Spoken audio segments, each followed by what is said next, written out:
Now, see, today's topic and agenda is the natural gas dehydration, right? As you all know that once gas is coming from the well, it goes to the separator, right? Where it separates into gas, oil, and free water. That you all know, you are familiar with. And we have discussed the separator mechanism, how it separates the gas, oil, and water, and then whatever the gas being separated need to be transported, right? And once you are transporting that gas, you need that the gas must qualify the specification demanded by the pipeline, right? You can see that there are various characteristics of the natural gas content which are need to be uh, controlled before it's sent to the pipeline. So on the right hand, I have shown you one table where it has been clearly mentioned that what is the amount of which component of the gas need to be specified. Like water content, you see it must be lying between 4 to 7 pound per million cubic standard cubic feet of gas, right? So similarly, there are other contents which need to be controlled within the gas so that we can easily send it to the pipeline, right? And this can be termed as impurities in the gas and which need to be controlled. Therefore, in uh, gas, we must treat it, right? So we must treat the gas to remove these impurities and bring them to a level which is specified by the pipeline, right? Now, coming to the water content, gas which is coming out of the separator still contains lot of water, right? So it may contains up to 100 pounds mmscf of water, right? Now, as per the specification, I can see in the table, it is 4 to 7 pound per million standard cubic feet, right? Now, the gas coming out of the separator is having 100 pounds mmscf. So you must treat it, you must dehydrate it once it goes to the pipeline, right? Now, what could be the problems that will happen when the water is present in the gas system, right? You may need to uh, take the water out. Now, if there is a water, it can form solid hydrates that can plug valve fittings or even the pipelines, right? So there may be the situation when the pressures are very high and you may reach to a lower temperature where the hydrates tendency the tendency to form the hydrate is more. Therefore, once the hydrate forms, it will clog your pipeline and therefore cause the major concern. Therefore, you always want that water should be in a controlled limit and it should not be there in the pipeline system, right? Similarly, there are other problems which this water causes, right? Number second, you can see that condenses in the pipeline, right? Now, there is always a water in the gas, you see, right? Now, there may be the condition when the water condenses, it may not freeze out like solid hydrate, but will condense and will cause the slug flow, right? And this slug flow actually causes the erosion and corrosion problem in the pipeline. Also, the gases, if it contains CO2 and H2S, then also there is a problem of corrosion. So in this way, the water will cause different problems. Number 3 point, you can see that uh, water is not having any heating value. Therefore, once it mixes with the gas, it decreases the heating value of gas, right? And once you are transporting the gas along with water, right, which is not desirable, that means you are pumping large volume that is not desirable, and hence the cost of pumping will enhance and will go up.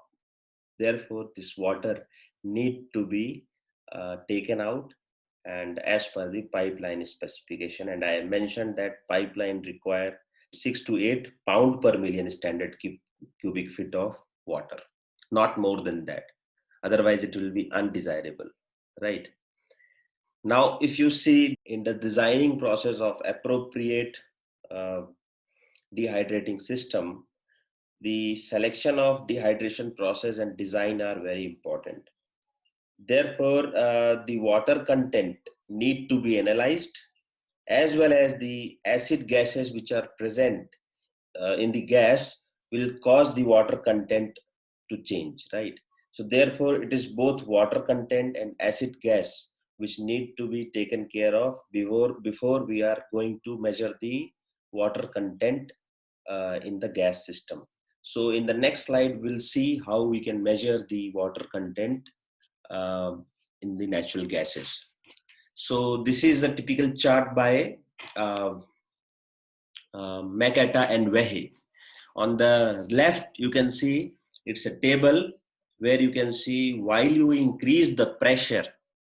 So once you increase the pressure, the water content is decreasing, right? So pressure is increasing in this direction and you'll see this water content is reducing. Similarly, if you are reducing the temperature, that is going in this table from right to left like this, then what you are doing that you are dehydrating, actually the water is coming out. So it is a higher pressure and lower temperature which causes the water to come out of the gas. Similarly, on the right hand side, you can see this is a graphical representation of the same thing that we have discussed for natural gas. And you see that once you are increasing the pressure, the water content is going down. Similarly, if you are uh, reducing the temperature, okay, so in this direction, if you are reducing the temperature, again the water content is going down. So these are the two phenomena which is occurring.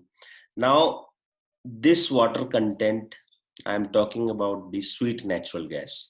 Now, what if there are the component in the natural gas which are acid gases, and how they changes the water content? We can see this in coming slide. How we can calculate that factor, that the presence of these acid gases will cause the change in water content, and therefore that need to be calculated, right? So in the next graph, you see it is the same graph and in a different representation. You see on this y-axis we have the water content of sweet gas, and on the x-axis we have temperature, right? So once you know the temperature of the system and pressure of the system, you can choose the appropriate line, and you can choose the appropriate point on this line. So all these lines you can see are the constant pressure lines, and this temperature you are seeing here, you can measure, or you know the temperature of the system, where you can go on this particular line and you can note down the water content in the system. Now, if there is a presence of salt in your water, then it may also change the water content. Therefore, some correction factor need to be introduced, right? So if you know the total solid brine, you can find out the correction factor from the graph shown in a small size above, right? Similarly, this chart is for the natural gas of gas gravity 0.6. Now, if the gas gravity of the natural gas changes, we have to include the correction factor for gas gravity at different temperature. So similarly, you can see if you know the gas gravity and know the temperature, you can find out the correction factor. And once the correction factor for salinity and correction for gas gravity is known, we can find out the water content of the sweet gas by this formula, where you can see the water content of sweet gas equal to water content that we have measured at a temperature and pressure, and we have introduced some correction factors Cg and Cs to find out the overall sweet gas water content, right? So To find out the water content of sour natural gas, the graph given by Wichert and Wichert is shown in next slide, where we can see that the presence of the gases, which are sour gases, can change the water content, and the same can be calculated using the method I'll discuss next, right? So let us come to this slide where you can see that on the right hand side we have a graph given by Wichert and Wichert 2003, right? Where you can see that first you have to find the percent equivalent of H2S in the gas system. So if you know the mole percent of H2S and mole percent of CO2, you have to calculate H2S equivalent. Now, once you know the H2S equivalent, you see you have different line showing different H2S equivalents, right? So once you know, suppose you have H2S equivalent of suppose 30%, right? So you know the temperature, at that temperature, the H2S equivalent is 30%. Now you have to go to the above chart by a vertical line, and you see if you know the pressure of the system, suppose it is 2000 psi or 1500 psi. Suppose let's take 1500 psi. So 1500 psi, you have come to this point, and further you can note down the ratio of water content in sour gas to the water content in sweet gas. So here you are getting the ratio of what? Water in sour gas and water in sweet gas. Now, water in sweet gas we have just calculated by the chart shown in the slide before this one, where we have found out the value of sweet water content in the sweet gas. Now, this water content in the sweet gas can be put in the ratio on that we have just calculated. So you can find out the water content in the sour gas, right? So in this way, the water content can be calculated for the sweet gas, and if there are the presence of acid gases like H2S and CO2, the same can be calculated using the graph given by Wichert and Wichert 2003, right? So this is about the determination of water content.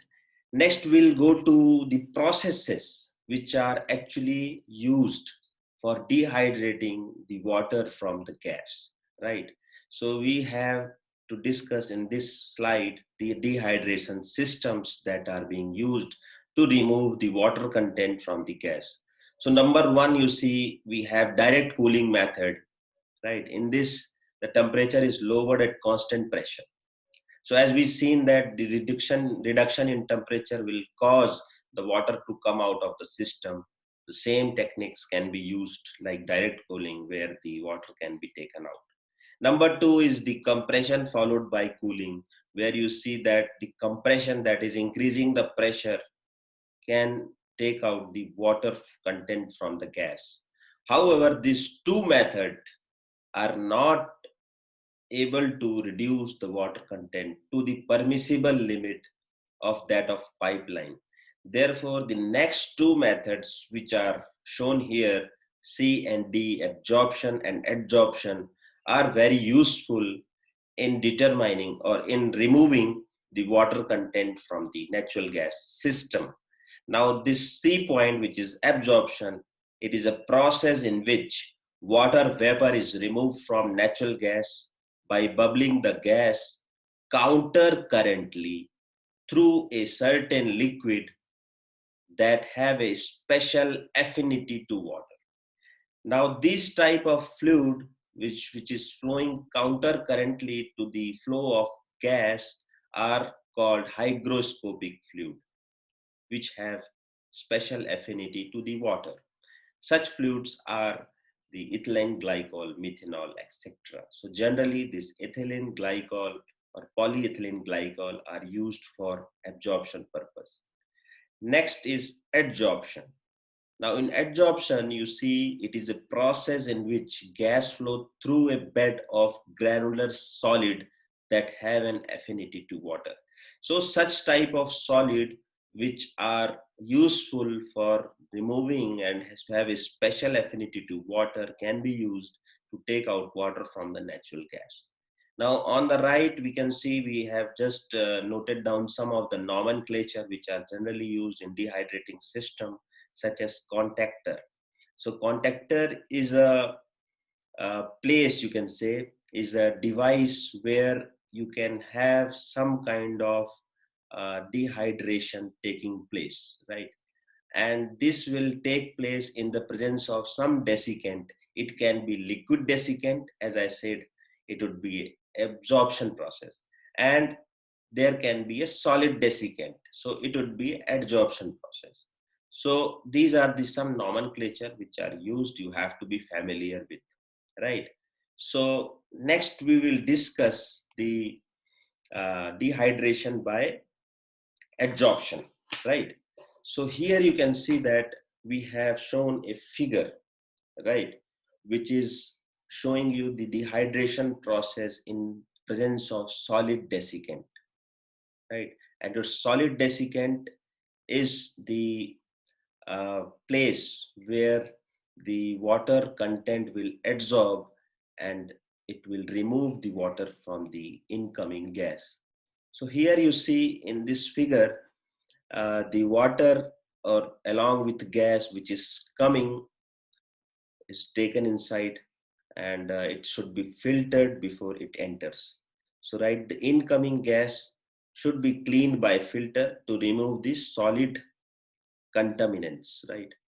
And once this gas comes in, this will go to the number one absorber, right? So we can say adsorber, not absorber. Right?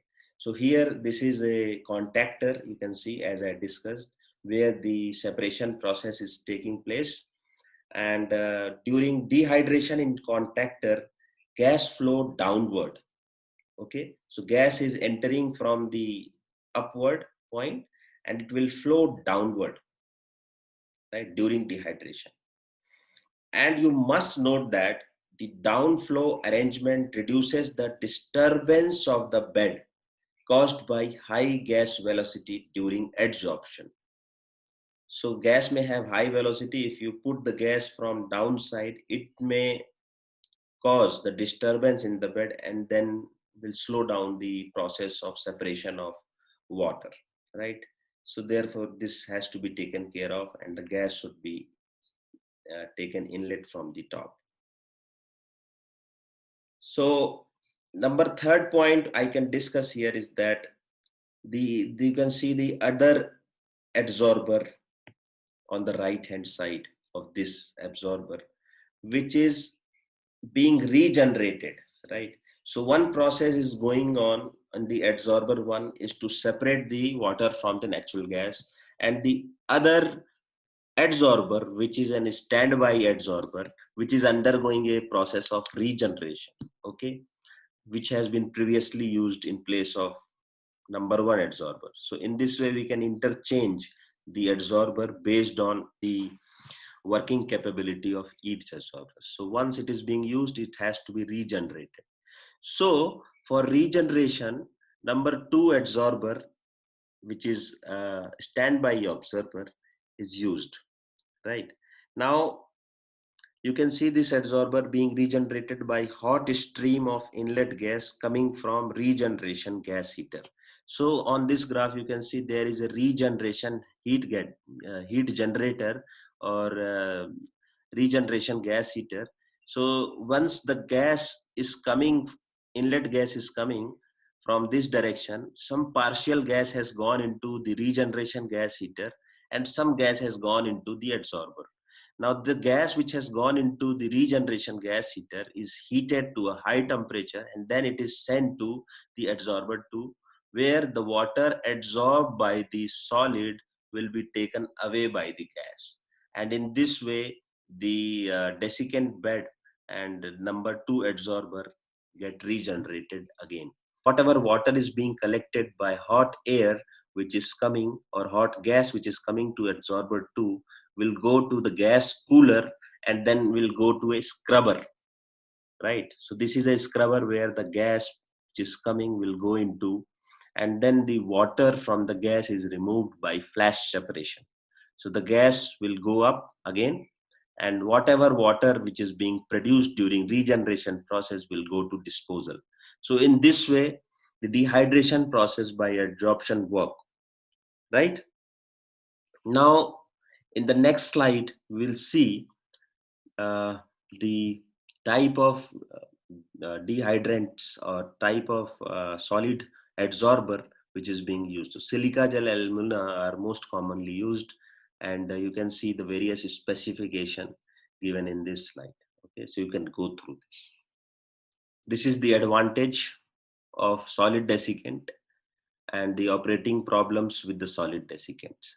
So I will highlight only important points. You will see that it lowers the dew point effectively, and therefore it is essentially used for making a dry gas, right? So water content less than 1 pound per SCF can be obtained and can be produced, right? So there are various advantages, you can see it. And then the operating problem with solid desiccants are that space adsorbent degenerate with the use of require replacement, right?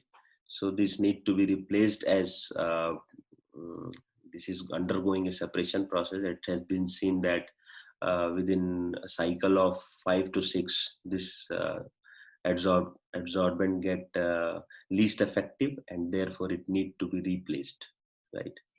So next we'll discuss the dehydration by absorption process. Now, as I said that there are some liquid desiccants which are being used in dehydration of absorption. So here you see that water is removed from the gas by the intimate contact with some kind of hygroscopic fluid or hygroscopic liquid desiccant in the process. The contact is usually achieved in these trays, you can see. So these are the trays which are being used in the tower or contactor. So the contact between the gas and the desiccant is achieved here in this glycol contractor, and whatever you see the water being absorbed is then separated, right? So here you see the dehydration using glycol. In desiccator we are using glycol, and these are very economically attractive than the solid desiccant process, because here the solid once we are done with this solid of in 3 to 4 cycle, this solid need to be replaced. However, in this type of system, dehydrating system, glycol that we are using only can be topped up, right? So the glycol which is being used for separation can be regenerated during the process, and whatever the few losses being happened during this process can be regenerated, right? And there are a lot of glycols that we have seen, or you can see that ethylene glycol, diethylene glycol, triethylene glycol, and tetraethylene glycol all are used on if you compare the glycols, you see that TEG, that is triethylene glycol, is more accepted widely due to its superior dew point depression. So TEG is the most cost effective glycol due to its superior dew point depression and operating cost. And dew point depression of 40 Fahrenheit to 140 Fahrenheit can be achieved, right? So large depression can be obtained, and once you obtain large dew point depression, therefore large separation can be expected out of it, right? So as you can see in the figure, that the feed gas enters the unit through inlet separator. So this is the inlet separator from where the feed gas is entering, right? And the inlet scrubber is capable to remove liquid and solid accumulations, right? Now next is the wet gas is then introduced to the bottom of the adsorber. right? Bottom of the contractor. Now here, as against the solid adsorption system, the gas is going from the top, but here the gas is going from the bottom, and the glycol is coming from the top, right? So wet gas is introduced to the bottom of the glycol gas contractor and then allowed to flow upward, right? While the glycol flows down, and glycol absorb water vapor from the stream, right? So there is an intimate mixing while the wet gas is going up and the glycol is going down, and therefore the glycol is capable, being hygroscopic, it absorb the water vapor from the stream, and the gas flown down through the vertical glycol. So you see whatever gas being has gone up is now free of water, and then you can see that there is a heat exchanger here where the glycol is going up and the gas is going down, right? So here there is no exchange of mass. However, there is exchange of temperature between the gas which is coming out from the vertical uh, heat exchanger, and the glycol is going up. Now you see the wet glycol. Now, why I am calling it wet? Because now the glycol, which is lean earlier, now has absorbed water into it, and therefore we are terming it as wet glycol.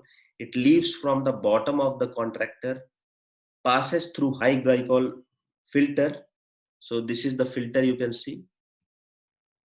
So this is the filter where the glycol, wet glycol is first filtered out. So whatever impurities are there has to be removed, solids has to be removed, and then the glycol went to the glycol pump, right? So the glycol, which is wet glycol, has now entered into pump by removing the impurities so that that will not damage the pump.